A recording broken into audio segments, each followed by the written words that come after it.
Starms here. I love this song.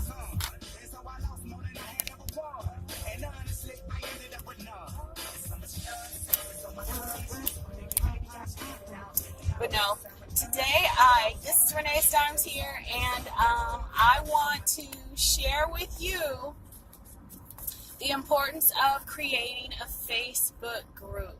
Have you ever considered creating a Facebook group for your business or for whatever it is you're interested in? You know, that happens to be a pretty good thing to do today. Although there have been a lot of groups created, let's be clear, and some of them have been like rendered of no effect. But if you're the person that actually created it and you have a specific expertise or a product that you are providing, then it's a great way to really build an engaged audience. And some of the reasons why I think it would be really wonderful to do is because Facebook allows you to do so many amazing things. Like you can run an ad, like $5 a day, run a Facebook ad and really promote a group so that you can build it up rather quickly.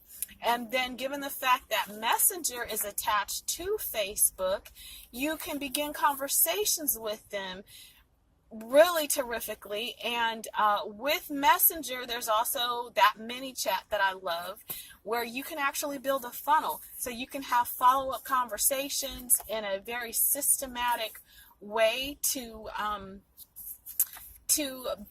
engage with your following. And if you have good stuff and you're not just, throwing junk out there, and you make sure, there's a few things that you have to do that you have to make sure you do, because you don't want some random person or some idiot taking control of your Facebook group. But pretty much if you keep it quality and provide value, it's still a really terrific thing to do. So if you want for more information about starting a Facebook group, then go ahead and click that link, and I have a training that I'd like to share with you. So go ahead and click the link to get started. I look forward to hearing from you, and thanks so much for watching. You have a good one. Bye-bye.